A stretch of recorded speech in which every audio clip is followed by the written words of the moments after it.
Good morning, everyone, and welcome to our latest project. While you look at these words that are on the screen, I want you to think about these questions. Does the amount of money made in your community affect you? The other question, does the amount of money your parents make affect the community? The words we're going to look at in this unit are consumer, economics, services, interdependence, scarcity, goods, and producer. We're going to see how all of these are so important and related to us. Economics is the title of our unit, and it has to do with money. Let's look at the definition for economics. It's the study of making, buying, and selling of goods or services. So we're going to study how people make, buy, and sell their goods. Your mom goes to the store, she buys products, or she may even decide to have her hair done. So she's paying for a service. The student will give examples of interdependence in trade and will explain how voluntary exchange benefits both parties. We will describe the interdependence of consumers and producers of goods and services. Here we have a producer, a person who makes, grows, or performs a service. So a farmer provides a service for us by producing corn for our dinner. Now you may not think of a producer when you think of fishing poles, but someone had to make these poles. You can also look at producer in another way. Someone may take those poles, go to the river, catch several fish, bring them to the market, and sell them. So he's providing the service of fish for our dinner table at night. The consumer, someone who buys and uses up things offered for sale, such as goods or a service. Here, a consumer is ready to eat some meat, so he will probably eat all the meat in front of him after it's cooked. Here's some other goods that we could use: books, seeds, the cups that we drink out of, ink pens, pencils, even the furniture that we're sitting on right now. They're called goods. Services that we can obtain from other people, we pay them for. We can pay for someone to fix our roof, to put out the fires, even to tow our cars when they break down. Can you look at these items and figure out which ones may be goods and which ones would be a service?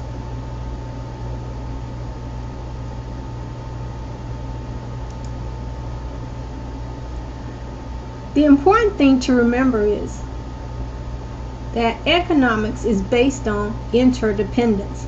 Consumers are dependent upon the producers, and producers are dependent upon consumers. Producers make products, but what's the good of making a product or providing a service if there is no consumer to buy it? And the same thing with the consumer. A consumer has to be able to find the products they need in order to meet their needs.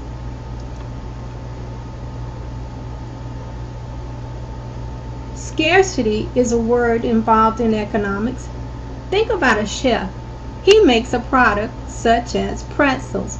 What if he moves to a town where there's no other chef and he makes the best pretzels? So the service he provides is a scarcity. There is a short supply. What if other chefs learn how well he's doing and they decide they want to move to the same town? Then we have something called an abundance, where there is an overflow or an excess amount of the service or product. Now that first chef has to share the number of consumers, because the consumers have choices. They can go to the chef that lives closest to them, they can go to the chef that they think makes the best product, or the one that gives them the best price. Do you think the first chef is going to be happy now that there is an abundance? Maybe he won't be very happy. We're going to look at how some people actually were affected by some events that happened in their economy. We're going to locate them on the map, and you will have this resource available to you. This is a Google map, and if we look in the Gulf of Mexico, this is where we're going to look. Let's start from Georgia and let's travel so we'll know where we're locating our activity in this area. Let's blow this up so we can get a better view. If you go over to your left, you'll see where there's this gauge, and what we're going to do is just move it up. Click on it, hold with our mouse, move up about 2 or 3 dots, and it blows up the area. Come back to where the water is, grab hold, and with your mouse, don't let go. You can push up the page so you can get a better view. I'm going to zoom in just a little bit more so we can get a closer look at the communities that were affected by this oil spill. And that's going to lead up to the project we're getting ready to do. You have a scenario where you're going to pretend that you live on the Gulf Coast and the Deepwater oil spill has begun to affect your business. You've just learned that President Barack Obama will visit your community to find out how local businesses are doing. You want the president to know that the oil spill has had a major effect on the economy. So you volunteer to give your point of view as to how you have been affected. Each business will be given 2 minutes to present a PowerPoint presentation. In order to make your presentation effective, you want to include the following information: the name of your company, what product, such as your service or goods, that you provided. Who were your consumers? Were they local people or were they tourists that came into town? Loss. Can you show visually how much money you may have lost compared to this time last year? Effects. Did it just affect the amount of money made? Did it affect your home? Did it affect your pets? From your point of view, how are you feeling right now? Everyone will be divided up into team members, and you'll get to select the job assignment that you prefer. I have some tutorials available that I'll talk to you about in just a second. But I'll have included in here as well some extensions where we can actually take our scripts from the PowerPoint presentations, turn them into a television interview, and record them with a camcorder. There are some graphic organizers available if you need those. If you feel like you're really confused about something, I can set up some individual student-teacher conferences with you. And there is another PowerPoint presentation that covers this topic as well that you can view if you want to clarify some things. Your resources.